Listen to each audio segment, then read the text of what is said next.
Halo Teknolovers, pergelaran ajang balap World Superbike WSBK 2021 yang dilangsungkan di Indonesia menyita banyak perhatian dunia. Sirkuit baru Mandalika mempersembahkan hal-hal menakjubkan yang membedakannya dengan sirkuit balap lain.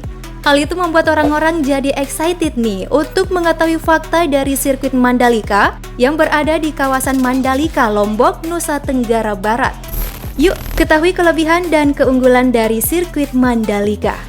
Namun sebelum lanjut, pastikan kamu telah klik tombol subscribe dan aktifkan bel notifikasi untuk mendapatkan informasi terbaru dari teknologi populer.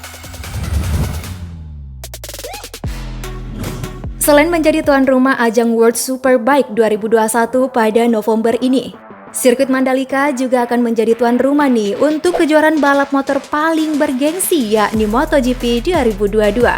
Balapan itu direncanakan berlangsung pada Maret tahun depan dan nantinya sirkuit Mandalika akan menggelar tes pramusim MotoGP 2022 tanggal 11 hingga 13 Februari 2022. Para pembalap akan terbang ke Lombok setelah 5-6 Februari melakukan tes pramusim di sirkuit Sepang, Malaysia. Sirkuit Mandalika menjadi tuan rumah di ajang MotoGP 2022 mendatang. Namun, ini bukan kali pertama loh Indonesia menjadi tuan rumah ajang balap motor paling bergengsi MotoGP. Indonesia pernah menjadi tuan rumah balap motor internasional kelas tertinggi pada periode 1996 hingga 1997. Tapi kala itu mesin MotoGP masih memakai spek mesin berkapasitas 500 cc. Yup, balapan berlangsung di sirkuit Sentul, Bogor. Valentino Rossi pun masih ikut serta di kelas 250 cc. Selang 25 tahun, MotoGP kembali nih digelar di Indonesia, yakni di sirkuit Mandalika. Bedanya, kali ini Rossi tidak ikut balapan lantaran telah memutuskan pensiun akhir musim 2021. Ya, sayang banget ya, Rossi tidak menikmati sirkuit baru berpanorama indah di Mandalika. Mandalika, Lombok, Nusa Tenggara Barat, dikenal akan keindahannya. Maka pemandangan itu akan dirasakan oleh para pembalap. Pemandangan panorama perbukitan yang dikelilingi laut tentu saja jadi kelebihan tersendiri. Pembalap bakal betah merasakan sensasi saat balapan dan pengunjung pun ikut merasakan indahnya pemandangan sirkuit Mandalika yang berada di kawasan ekonomi khusus. Aspal yang digunakan di sirkuit Mandalika dianggap spesial nih karena menggunakan bahan terbaik di dunia, bahkan mengalahkan sirkuit lainnya. Sebab aspal yang digunakan berteknologi aspal terbaru, yakni Stone Mastic Asphalt atau SMA, yang membuat kualitasnya menjadi number one. Bahan campuran aspal digunakan untuk melapisi permukaan atas aspal.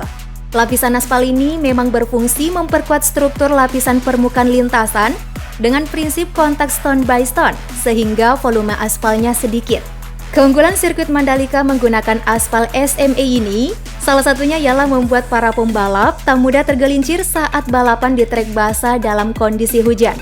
So, dengan demikian akan mengurangi resiko rider terjatuh saat melintas. Kepada media Antara, Duyanto Eko Winario selaku Direktur Konstruksi dan Pengembangan Mandalika Grand Prix Association atau MGPA menjelaskan keistimewaan aspal dari sirkuit Mandalika. Demi mendukung penggunaan aspal SMA, pihaknya secara khusus mendatangkan batu agregat kasar dari Palu, Sulawesi Tengah. Batu Palu terkenal dengan kekerasannya, namun aspal bagian bawah tetap menggunakan batu dari Lombok Utara dan Timur. Pihaknya juga mendatangkan aditif cellulose fiber dari Jerman untuk merekatkan batu dan aspal, serta limestone filler yang berasal dari Ponorogo dan Probolinggo, Jawa Timur. Sirkuit Mandalika memiliki 17 tikungan lintasan. Hal itu menjadikannya sebagai sirkuit satu-satunya dengan jumlah tikungan terbanyak dibanding sirkuit lain.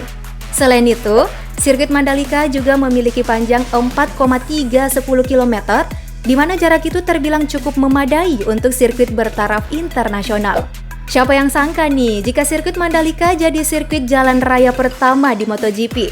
Lintasan ini dibangun dengan konsep sirkuit jalan raya, artinya sebagian dari sirkuit ini nantinya akan dibuka untuk umum sebagai jalan raya.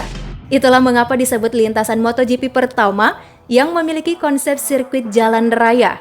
Wah, seru nih buat warga Lombok. Terakhir untuk kapasitas penonton, area paddock sirkuit sanggup menaungi 40 garasi, sedangkan kapasitas tribun utama mencapai lebih dari 50.000 tempat duduk. Sementara itu area tanpa tempat duduk atau tribun berdiri dapat menampung kurang lebih 138.000 orang. Dan Hospitality Suites memiliki kapasitas 7.700 penonton. Wow!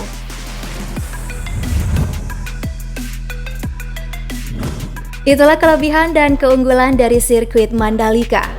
Siapa nih yang udah ada di Lombok buat menyaksikan langsung balapan? Komen di bawah yuk, gimana keseruan di sana? Thank you nih udah menyimak. Jangan lupa like dan share video ini. Bye!